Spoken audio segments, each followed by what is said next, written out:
আসসালামু আলাইকুম প্রিয় এসএসসি 25 পরীক্ষার্থীরা।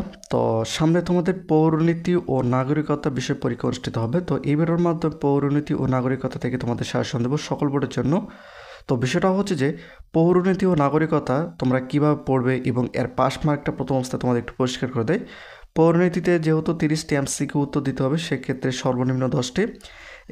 এসএসসি পরীক্ষার সকল আপডেট পেতে এবং এসএসসি পরীক্ষার সকল বিষয় সাজেশন পেতে অবশ্যই চ্যানেলটিকে সাবস্ক্রাইব করে রাখো এবং তোমাদের লিখিত 70 মার্কে অ্যান্সার দিতে হবে, সেক্ষেত্রে 23 নম্বর তোমাদের তুলতে হবে, তাহলে কিন্তু তোমরা পৌরনীতি ও নাগরিকতা এই সাবজেক্টে পাস করতে পারবে।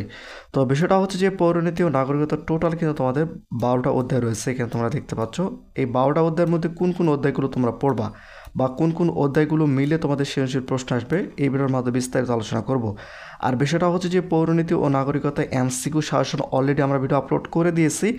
তো এই ভিডিও ডিসক্রিপশনে কিন্তু ভিডিও লিঙ্ক দেওয়া রয়েছে, তাই চাইলে তোমরা সেখান থেকে পৌরনীতি ও নাগরিকতার এমসিকিউগুলো তোমরা দেখে নিতে পারো। আর অতি শীঘ্রই গুরুত্বপূর্ণ এমসিকিউ আমরা আবারও তোমাদের দেব। তো এখান থেকে দেখো পৌরনীতি ও নাগরিকতা এবং নাগরিক ও নাগরিকতা এই দুটো অধ্যায় মিলে এখান থেকে তোমরা একটা সৃজনশীল প্রশ্নোত্তর কম পাবা। এখন এই যে পৌরনীতি ও নাগরিকতা, এখান থেকে সৃজনশীল প্রশ্নে ক খ গ আসতে পারে, কিন্তু নাগরিক ও নাগরিকতা থেকে তোমাদের সৃজনশীল প্রশ্নের ক খ গ চারটায় আসার সম্ভাবনা রয়েছে। এখন দেখা গেল যে এই দুটো অধ্যায় মিলে দিল অথবা দ্বিতীয় অধ্যায় থেকে দিল, কিন্তু এই দুটো অধ্যায় মিলে কিন্তু তোমাদের সৃজনশীল প্রশ্ন তৈরি করা হবে।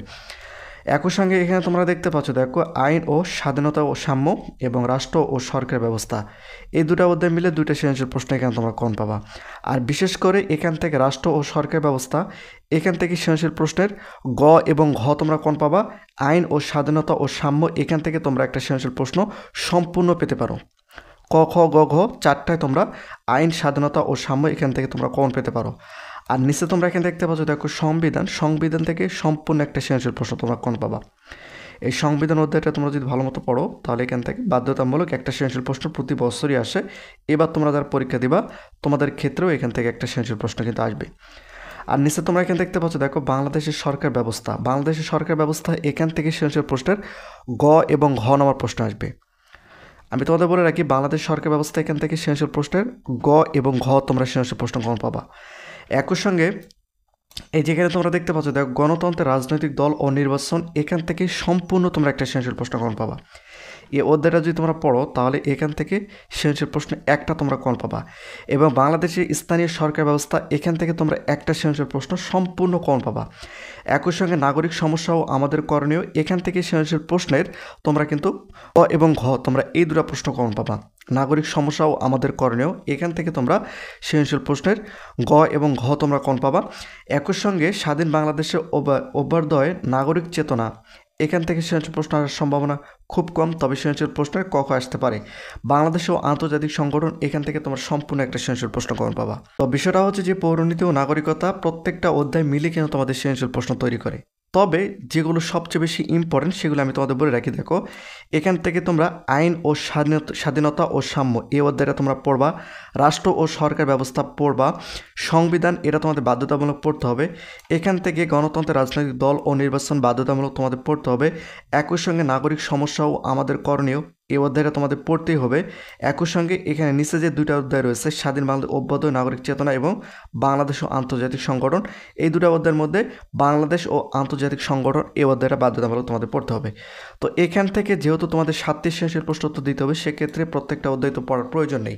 এখান থেকে তোমাদের যে 7টি অধ্যায় আমি তোমাদের দেখিয়ে দিলাম, এই 7টি অধ্যায় তোমরা পড়বা। ইনশাআল্লাহ তোমরা এখান থেকে 7টা সৃজনশীল প্রশ্ন কম পাবা।